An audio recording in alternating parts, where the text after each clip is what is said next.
If you're in the market for investment-worthy bags, watches, and fine jewelry, Rebag is the answer. Rebag is a luxury resale marketplace where each piece is carefully vetted and verified by experts to ensure quality and authenticity. If you're in the market, use Rebag to buy and sell finds from the world's top brands, including Hermes, Chanel, and Cartier. Head to Rebag.com to get 10% off your first purchase with code REBAG10. Shop today at Rebag.com. That's REBAG.com and use promo code REBAG10 for 10% off your first purchase.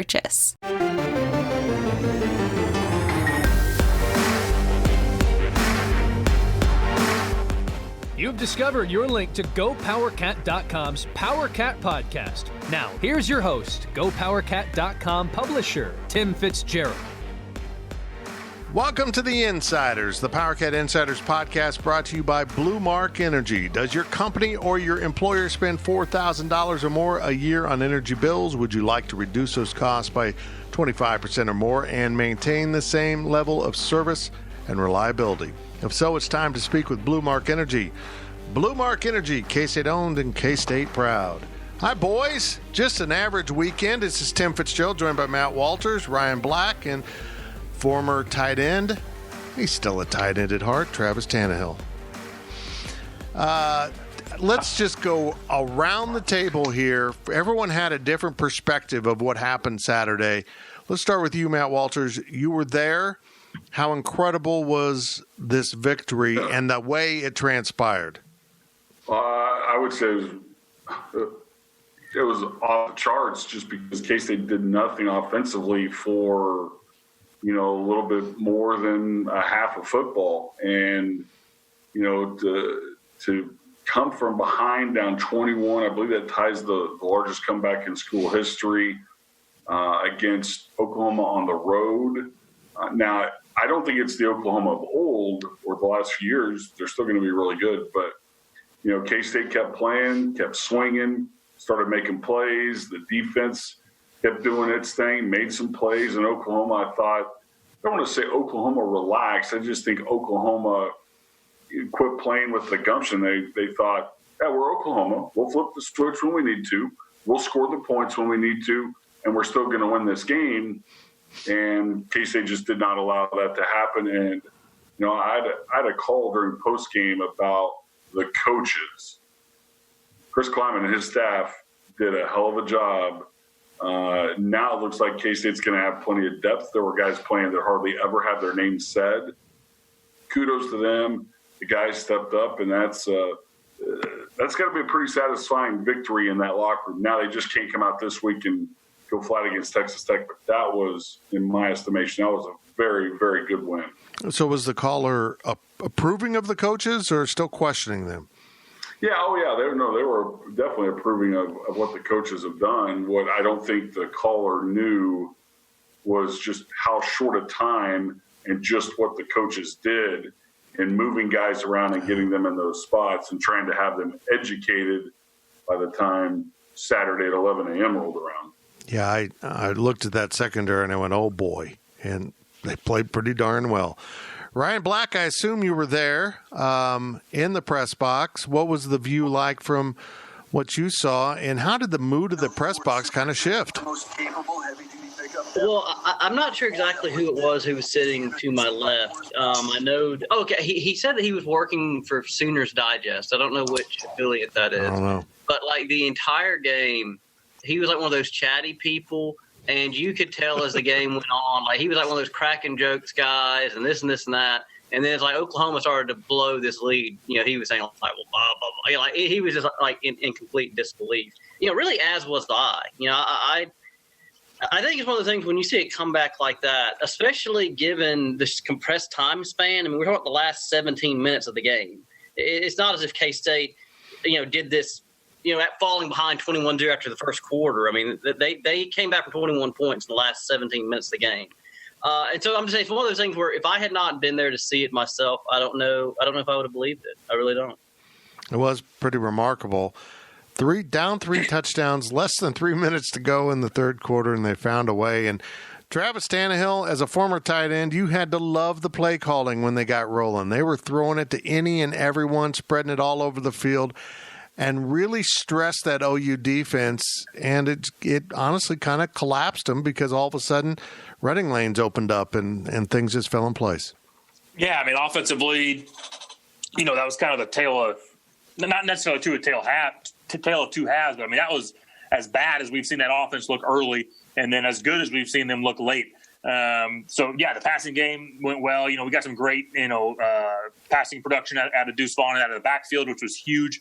I can't remember. We've got some really good running backs the last decade, but I can't remember the last time we had a really good receiving production running back coming out of the backfield. So it was an exciting game to watch. I kind of, you kind of just felt that. I was watching from home and felt that anticipation just grow and grow and grow, and trying not to get too excited.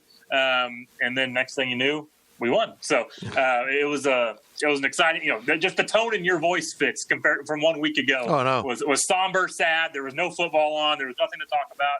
And here we are. We're all grinning, talking through smiles. It's just amazing what 7 days can do. It's incredible. And I was fairly pleased with the performance. They seemed to be holding it into perspective, even in a losing effort. That's how bad I was expecting it to get in Norman. And all of a sudden they rallied from behind. Matt, let's go back to that defense. I'm just blown away how well the secondary played. And let's start with Jerron McPherson. This is a kid you want to root for. This is a kid that kind of epitomizes Kansas State athletics, football.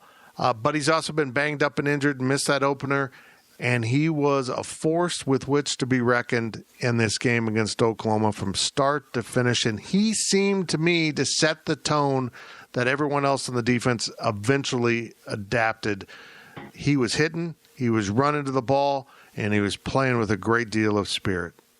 What I don't know people realize is Jerron started against Arkansas State, but he didn't last very long. He lasted maybe a series, and then he was out. And K-State really needed him back because I think he's one of the guys that educated the other players that maybe didn't play quite as much. But your point about him hitting was on the spot because he brought the wood. I mean, he was hammering guys all day long. He led K-State in tackles. He had to pick appropriately enough to finish off the ball game, and I was really impressed with what he did.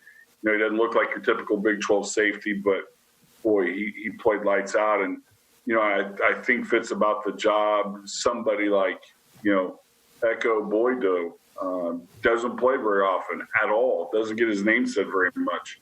Justin Gardner was good at a cornerback spot.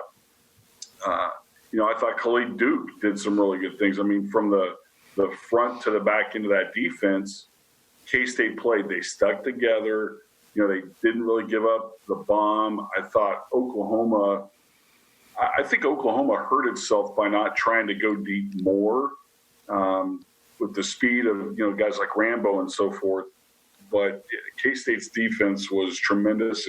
And kudos to Joe Klanderman. Yeah, I said it late in game one, and I said it late again in this one. What's he going to do in his second game as a DC against this kind of offense when it's really crunch time? Is he going to bring some heat, or is he just going to sit back in, maybe a soft zone or something? And K-State was aggressive, and the kids, again, executed the game plan. And, I tell you, you can't say enough about what that group, not just one or two guys, but what that group did in that ball game. It was impressive. It certainly was. Ryan Black, Spencer Rattler's numbers through three quarters were simply awesome, except he had 2 interceptions out of his 3 incompletions, and then he went 4 of 12 in the fourth quarter. How much of that was the K-State defense kind of getting after a guy who hadn't really been pressured for the 3 quarters and had it really easy in the opener, and he didn't respond? He was a freshman. He didn't quite rise up to the occasion. I thought his numbers looked good, but were kind of hollow for 3 quarters. He wasn't really hurting K-State with the passing game. But I thought K-State, the change in demeanor on the defense was rather incredible to watch and how they got after him. Yeah, I think it's just like a lot of these questions would be Fitz. I mean, I think, you can't say that. I mean, Oklahoma's offensive line, especially in the second half, was not great. But that's partially because of the way, like you said, K-State was getting after him. I think it would have been interesting if this had been last year's Oklahoma or even the year before that, would things have been different if it had been a veteran quarterback? I think, heck, again, I mean, it's a stat that's been circulated a lot, but like you were kind of saying, I mean, he did complete his first 20 passes. It was just that 2 of them were, K-State interceptions, so it's like I was fairly impressed with him in the early going, but like I think you could just tell late that he had just not been in this kind of pressurized situation before, and I think that's where you have that real juxtaposition against a guy like Skylar Thompson who's been there and done that, and that's why he rose to the occasion. Trav, does this set up Skylar Thompson's the memory of him eventually will be much more fond because he's won 3 games against top 10 opponents, and nobody else at K-State's done that, and that's pretty remarkable. I mean, yeah, I think you got to – I mean, it definitely elevated my opinion of him. And I always kind of viewed him as like kind of, I hate to be cliche, but kind of an Alex Smith and a guy who, he's going to keep you in ball games, but he's not going to go win you a ball game. And, right. Yesterday or this last weekend, he kind of proved that, maybe we can put a little more on his shoulders. And I think that coaching staff, to 100% trusts him. And they've asked a lot of him, but I think he's just continued to progress, continued to get better. Compared to Spencer Rattler, is he as, God-gifted ability? Absolutely not. But I'll take a Skylar Thompson who's been in the system for 3 or 4 years and does all the, the quote unquote managing the game and all the being a good quarterback and doing all those things correctly compared to Spencer Rattler, who's a phenom and going to be a great player, down the road. But Spencer Rattler didn't necessarily manage that game very well from a quarterback position. He just has a heck of an arm and he's a heck of an athlete. So, I love what Skylar brought to the table this last weekend. We saw the quote after the game. I live for big games, which is great. But we also got to take care of business when we play the Arkansas State and the teams that you're supposed to beat. So I love the competitiveness from Skylar. I think he's done an exceptional job in his tenure here at Kansas State. I think obviously improving your game enough to where you can take care of business when you're playing a lesser opponent, because you can't just get up for big games and not bring on some lesser games. So I'm just glad, though, we heard some whispers last week of quarterback controversy. I'm just glad, those are all gone now, which is how it needs to be. We can't have any of that, going on right now. Skylar Thompson's the guy moving forward for this year and to come. Let's go back just a little bit, Fitzy. We can go back to the start of Bill Snyder and beyond, but one thing you have to give Skylar Thompson credit for is, and Travis is right, don't think there's a quarterback controversy, because there is not. But think about his toughness and what he showed on Saturday. The first thing I thought of was, in 2013, the amount of Bubble Yum and Bubblicious and baling wire and the rolls of duct tape that K-State used to keep Colin Klein together that year. They're going to have to do that with Skylar this year, because he's going to be danged if you're going to yank him out of the game. I mean, you're going to have to drag him out. And he showed that on Saturday. I thought about Colin. I thought about guys way back like Carl Straw, guys that Paul Watson, guys that just got mangled out there. But by Lord, they were going to stay in, and I think that's what Tyler or Skylar showed. Excuse me. His winning percentage is not great. He's 3 games over 500. He's beaten Oklahoma 3 times, but my respect level for that young man jumped up another couple notches because of what he did, and the fact that he's got literally a freshman offensive line in front of him, and they won that game on the road. Yeah. Ryan Black, are the fans too hard on Skylar Thompson? Probably, but this is like that kind of old adage you always hear, right? Is that the quarterback gets maybe too much of the credit when a team wins, and they get too much of the blame when they lose. And I think I think you've used this phrase a lot before, like the whole shiny toy thing. Yeah. I just think people are like, oh man, Will Howard came in with that one pass and looked great. What could he possibly do if you gave him more of a leash and let him play more? And especially, Fitz, I don't think you would have ever heard anything about a quarterback controversy. Not that there ever was one outside of, like you said, maybe just people who are upset fans. if you don't lose to Arkansas State, no one says that. But it's just that, when you lose to Arkansas State, people are like, oh, the sky is falling, and oh my gosh, now they've got to open with Oklahoma, and now how many games could they possibly win out of 10? Considering they dropped the opener to Arkansas State. But I think, now that they're 1-0 in the Big 12, and again, like you brought up, that Skylar Thompson's won yet another game against a top 10 opponent, and not just that, but again, all three of those games, they were massive underdogs. It wasn't like these were like top 10 versus top 10 matchups. I mean, K-State was not given a shot in any of these three games, and I think that adds to it as well. It's been pretty amazing, and it's interesting to me that the different types of media heat, so to speak, that quarterbacks can generate. Everyone seems to love Brock Purdy at Iowa State. They think he's great. He's an NFL guy. He is very talented. I'm not saying that. But, Matt, I'd take Skylar over him just because of some of the things you mentioned. The kid is a warrior, an absolute warrior. Is he perfect? No.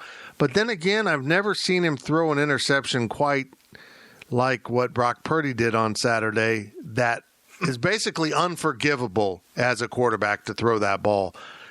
He doesn't turn the ball over very often. For all the criticism of him, K-State won the turnover battle.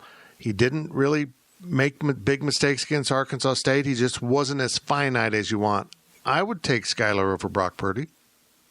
Yeah, I think I would too. And, I like his ability to run, and he was not at 100% again on Saturday. I think his right calf was bugging him, among other things, and he still ran the football. He had the touchdown where he dove inside the right front pylon. That touchdown there in the north end zone where, my goodness, it was like a Pier 6 brawl, 50-man battle royal in a cage. The kid's just tough. And, not many people saw it.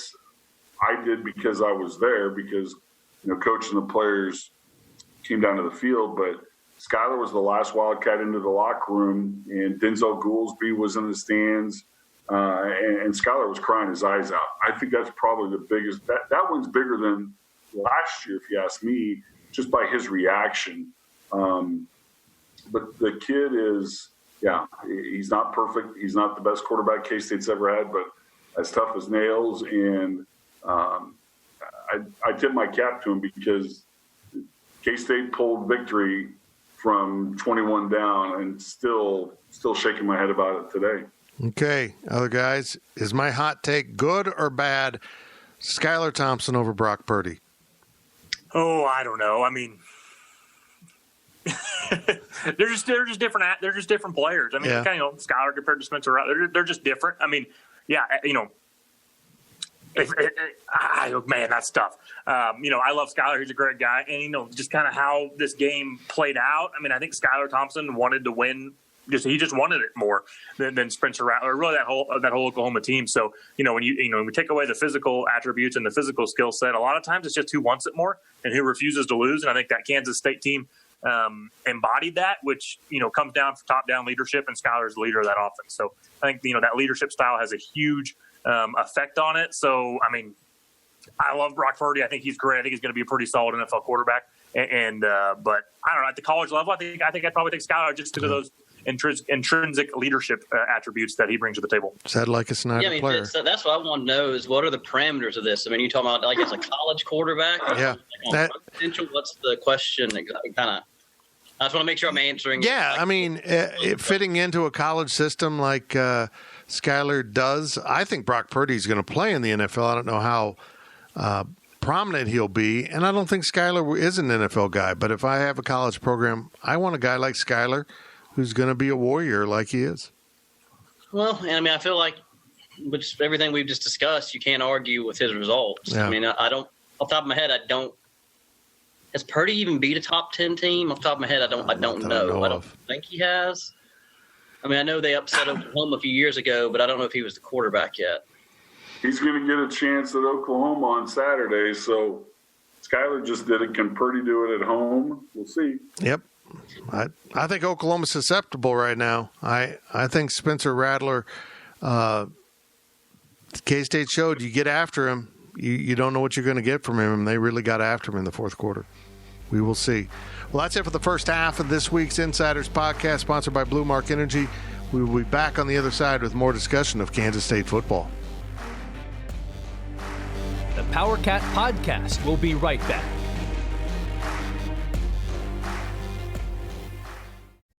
Picture this nightmare scenario. You're hosting friends for the big game. It's neck and neck in the fourth quarter, and suddenly you realize you're out of drinks. You start to sweat. Your friends start to turn on you. You're forced to go on a last-second drink run and end up missing the game-winning touchdown while in line. Terrifying, isn't it? Luckily, you can avoid the drama with Drizzly, the go-to app for drink delivery. With Drizzly, you can shop a huge selection of beer, wine, and spirits, then get them delivered right to your watch party. Compare prices across multiple stores in your area, find the best deals on game day drinks, and get back to armchair quarterbacking from, you guessed it, your armchair. Download the Drizzly app or go to drizzly.com. That's DRIZLY.com today. Must be 21 plus, not available in all locations. Hey, Mel, Bri here. Gotta work from home today because the whole family caught a nasty. Daddy! Hey, Mikey, if you're gonna puke, find the popcorn bowl. But my availability is 110%. Coincidentally, so is my fever. Kidding. Mel, I'm so cold but hot. But I'm gonna get you that budget just as soon as... Mikey, popcorn bowl! Press 1 to use Instacart and get your family's sick day essentials delivered in as fast as 30 minutes. Press 2 to keep working. Do not press 2. Just use Instacart, Brian.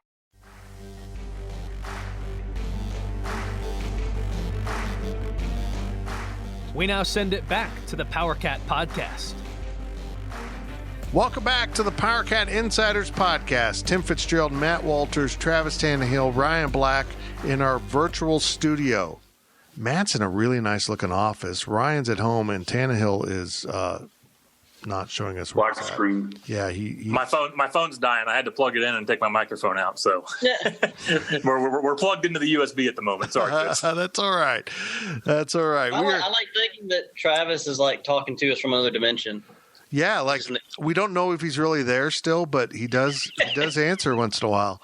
He just says iPhone. From the future. Catch me. Good. Tell me, how good was that national championship K-State won in 2023? Dude, it was amazing. Yeah, it was amazing. Blue Mark Energy is a natural gas products and services provider serving feed yards, hospitals, hotels, manufacturers, and school districts throughout the Midwest. And Blue Mark Energy is the natural gas provider for the Kansas State campuses in Manhattan and Salina. Blue Mark Energy, K-State owned and K-State proud. Speaking of natural gas, here's Matt Walters. Yeah. Sorry, I was a little quick on the draw there. So I know we talked about Briley Moore last week, and it was after K-State lost game 1. But, you brought up Travis. I want to ask the tight end, when you watch Briley play, what is it you like best about his game? I mean, I would say, we see these, 6'6", 230-pound kids who are super, super fast, and they line up tight, and they line up in the slot, and they call themselves tight ends. But, Briley's not that. I mean, you watch him in the blocking schemes, and he does an excellent job. So, there's better route running, pass receiving, faster tight ends out there. But from a total complete package of and being asked to do what this Kansas State offense asked him to do, which is, at the end of the day, still block quite a bit. And really be the point of attack on a lot of blocking schemes. So, I love his blocking. He's fast enough to get open. He's got great hands. I don't think we've seen a drop yet this year. Obviously I'd love a little more top end speed. I mean, he's not super fast. He's fast enough to get open and fast enough to be dangerous. But he's not going to, stretch you deep or do anything crazy. So overall, I think his blocking is exceptional and his pass catching is very good, which makes him a pretty good all around tight end for a Kansas State team. Let me ask you something about that, Travis. Watching what Kansas State did with Briley Moore, they almost used him as a decoy on a very significant play, and it was when they lined Briley up at tight end and Sammy Wheeler at fullback, and Moore ran to the post, and Wheeler comes out and kind of runs a skinny wheel route, I guess is what they said on the air, and he was just wide open, bringing that tight end out of the backfield. Dude, I just love that. I love the diversity of the offense, and when they start to build things off of each other, it is a lot of fun to watch. Well, yeah, and I mean, just from an offensive scheme reason, I'm sure that offensive staff saw something on film where it's like, hey, we're going to put this, that cornerback probably needed to drop and cover that, skinny wheel route or whatever we want to call it. So I'm sure they saw something on film that said, hey, this cornerback, doesn't carry deep in this formation, and so let's run a route combination here that we think we're going to put this cornerback in a bind, and if he does what he's shown on film, we should have a receiver wide open. So, which is great when you got it's one thing to you got 3 or 4 receivers out there, and there's only so much you can do. You can line up 1 to the left, 3 to the right, or 2 to the left, 2 to the right. But once you start having guys semi in the backfield at the tight end position, it just makes those counts a little more difficult for that defense. And I mean, I hate to say it, but I think sometimes they just kind of forget about fullbacks and tight ends. They just kind of don't respect them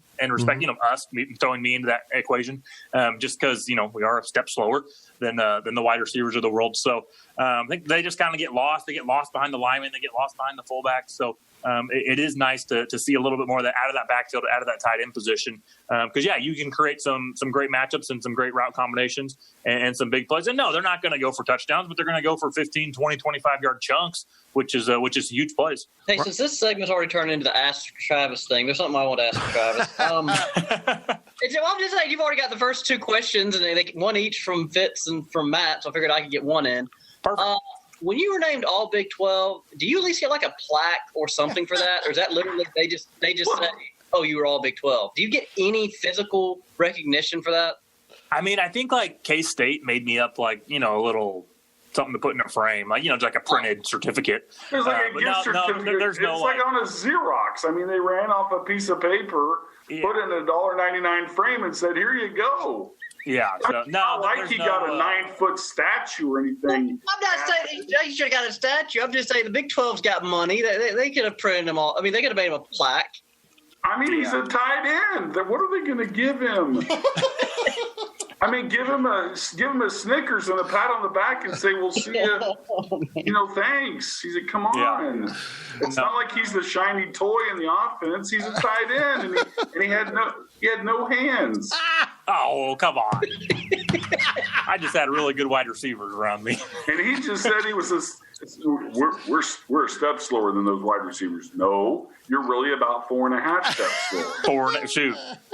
We saw what Tyler Lockett did last Sunday. So, no, he's still – I got 2.5 to 3 steps behind Lockett. Oh, dear. Well, Matt, I think it makes it even more impressive that he was first team Big 12 with no hands. I mean, to literally go out there with no hands available to do anything, I mean, that's tough. Can't grab anybody. Yeah. I know. Just clubbed up the whole season. You just catch with his stumps. But no, to answer your question right now, we don't get anything cool. I just was curious. I didn't know if the Big 12 at least just got some kind of little beyond just saying that you are. I didn't know if they gave you anything physical. It'd be nice, Trav, if you got a hat or maybe a nice edible arrangement. That'd be lovely. Send you some fruit. Yeah. Yeah, I'll work on that. That'll be like a medal, or another ring would be cool. A medal would be nice, or like just a nice little medal, like a wrestling belt. I think that's another good angle to go with. But then again, a Xerox piece of paper in a Walgreens frame is lovely. He just needed some buckshot for his 30-06. Exactly. Exactly. Deuce Vaughn. What? I don't even know what to ask. Transition there, Fitz. Ryan Black. Yeah. How fun is he? I mean, I'm missing not being in a press box just because of the kind of community reaction you get in a press box, from silence to, oh, my Lord, look what that kid just did. That had to be incredible to watch. Oh, man. He's one of the most exciting freshmen I think I've ever seen. Really, in my short time covering, college sports, the only player I can think of, again, who was a true freshman like Vaughn, was Todd Gurley. I mean, his first touch at Georgia was a kickoff return for a touchdown, and he was phenomenal that whole season for Georgia. So, and obviously they're very different players. I mean, you're talking about Todd Gurley, 6 foot, 235, whatever he may be, and Deuce Vaughn's a far cry from that, both height and weight wise. But man, just when he gets the ball in his hands, he is so electric. And I know we talk about it all the time, but like in a way that size is an advantage because like defenders lose him. He gets lost behind the lineman. And then, by the time you see him, he's gone. I mean, and Oklahoma was fortunate they were able to run him down. I know that he was disappointed he didn't score, but like that was the play that everyone's pointed to. That was what gave K-State the boost to really get that comeback kick-started. 4 tackles on that one play, Matt. He shook off and really showed off his lower body strength. You got to get him down all the way, and I think his size, he just kind of shucks guys off. It was just fun to watch. Hard to get a clean shot at him. Yep. He's he does not have much body fat at all. He's going to add some more weight. I actually joked with him after the game on Saturday because he came out for post game again, and 2 weeks ago he's like at $168, and I think he's now at 171 or 172. But linebackers have to have nightmares about this kid, and he's only played 2 games. I love how he's got all the moves. I love how he puts his foot in the ground and how he snaps ankles and straps right now. But the thing that's most impressive about him to me is what's above his shoulders. Mm-hmm. He's got a great head on his shoulders. He understands so much more about the game than probably 98% of running backs in college football, and he's only going to get better. He's electrifying. And when we're talking about the offense earlier, the creativity that Chris Kleiman, Courtney Messingham, Colin Klein, I mean, you name it, the stuff that they can come up with, whether it's tight ends or fullbacks or whatever. I think the sky's the limit, and that's going to help this offense as the season goes along. K-State just torched Oklahoma for 38. Remember last year they scored 48 on them, and Texas Tech's coming. And last I checked, Tech plays 0 defense. So Kansas State, barring miscues and mistakes, should absolutely, I would think, light it up on Saturday. They're going to be salivating all week to get after that defense. Trav, as a former player, being that ready as a true freshman, how remarkable is it? I mean, 1, being ready as a true freshman. B, being ready as 2, being ready as a true freshman after the offseason, they just had were tons of distractions. It's not like he could, spend 14 hours a day up at the complex because it wasn't open. But, I remember, my true freshman year, I was the number 2 tight end, and I false started on my first snap because I peed down my leg, and there was all sorts of, you just kind of black out because you're so panicky and nervous, and you the coaches just know not to put too much on you because they're just trying to make sure you line up right and block one guy. Where him, it seems like he's got the mental composure, and obviously the physical skill set that these coaches are going to keep putting more and more on him. And he's going to become even better and better because I guarantee you right now it's still semi-reduced probably just because they're trying to make sure he's playing fast and putting them into good positions to succeed. But, as the season progresses, he's going to get better and better. And then obviously throughout his career. One good question I had is, does anyone know, was he under like what was his rating out of high school? Was he not recruited very highly because of his size? Like, how did Kansas State get him? Does he have any ties to K-State? No. Or kind of how did he end up here? And obviously a dynamic player. Was he overlooked because of the size, or does anyone know that story? It had to be his size. Yeah. You just won't see major programs take a kid at that size, and that's kind of where K-State's always benefited, taking that guy based on other things than just the combine sizes you look for. Well, and they did the same with Keon Mosey, who we saw for the first time also make plays. If you put Mosey and Gurley and Vaughn together, do you get one Todd Gurley? Like, is that kind of the mass? You got these two little guys. And Matt, do you ever foresee them putting those two on the field together? That would just almost be absurd. Oh yeah, I think they will. And the play that Mosey made down the near sideline on Saturday was impressive. And bless you, Chris Kleiman's really impressed with that kid. I don't know that it's come quite as quick, but I remember last year getting a call from a broadcasting friend down in Texas the night Vaughn in an early playoff game, I think he had like 6 touchdowns and ran for like 400 yards.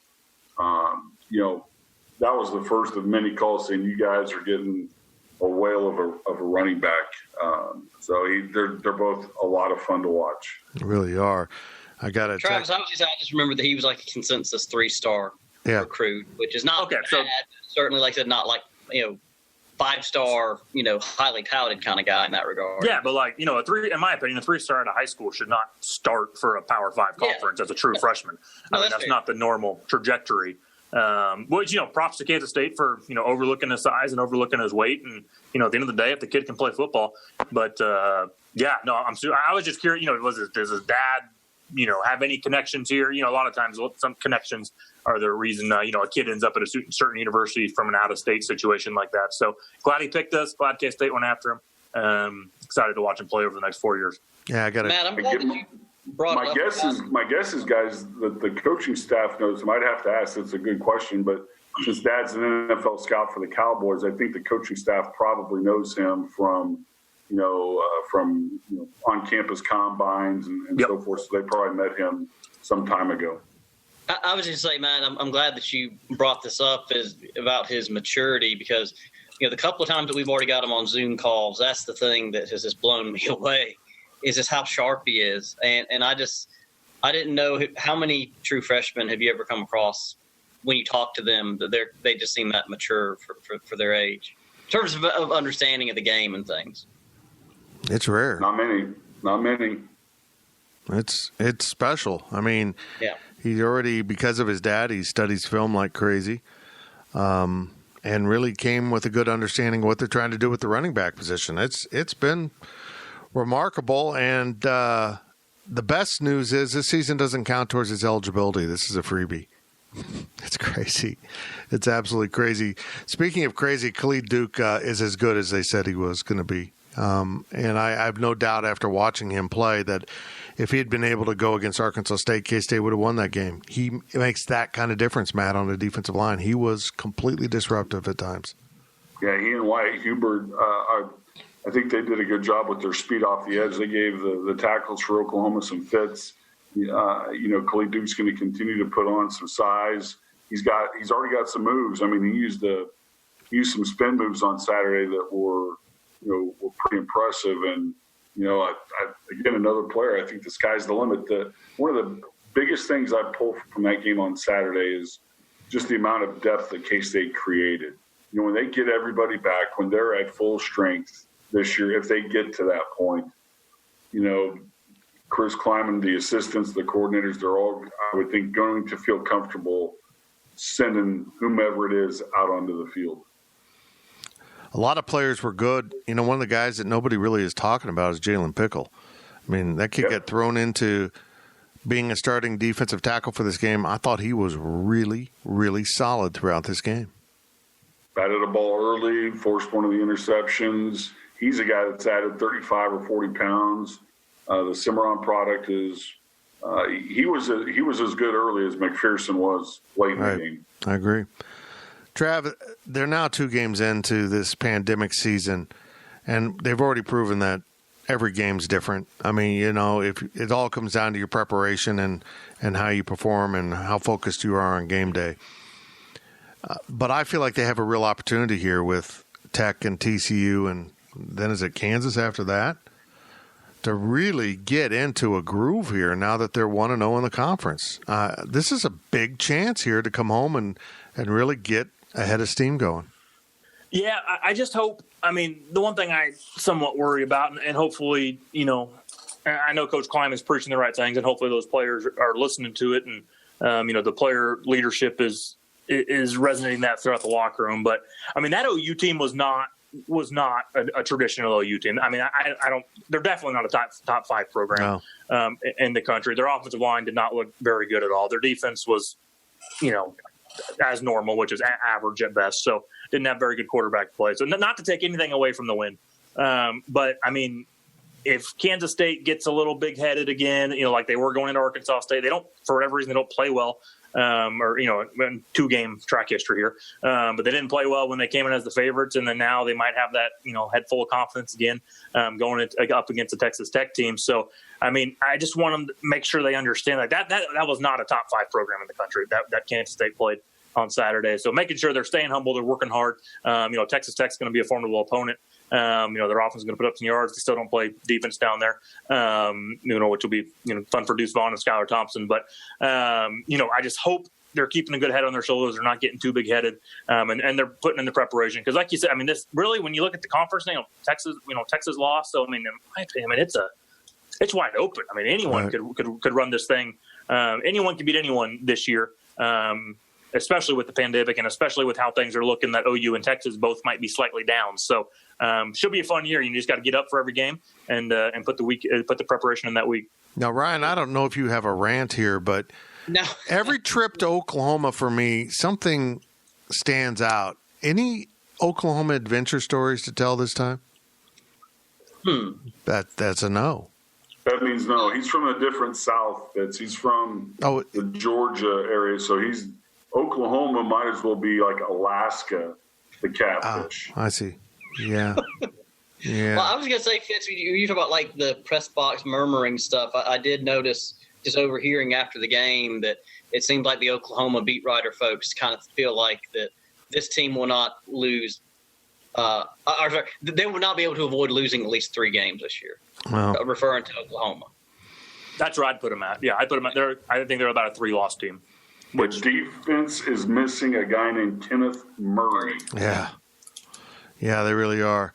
Well, I'll say this. I'll take Oklahoma over Kansas. The rest I'll take one game at a time. Thank you, gentlemen. Much appreciated. Another fine edition of the Insiders, if you ask me, even though we couldn't see Travis most of the time. It's okay. No worries. And I just misspoke. I said Texas lost. Texas Tech, Yeah, my bad. It's all. Texas won in overtime. You know Overtime. I'm going to count it as a loss because. But still, yeah, they didn't look great. That's what I was getting at. Texas Tech didn't look as dominant, and OU lost. So anyone's ball game, Big 12. It really is. And well, Travis, I guess if you didn't have hands, it's good they didn't give you a physical award because then you couldn't have held it. Exactly. It's that thinking ahead. That definitely not a ring. I had no fingers, so I would have had nowhere to put a ring on. So just in your nose. Thanks for listening, everyone. We'll talk to you next week. PowerCat Podcast. All rights reserved. GoPowerCat.com and Spirit Street Publishing.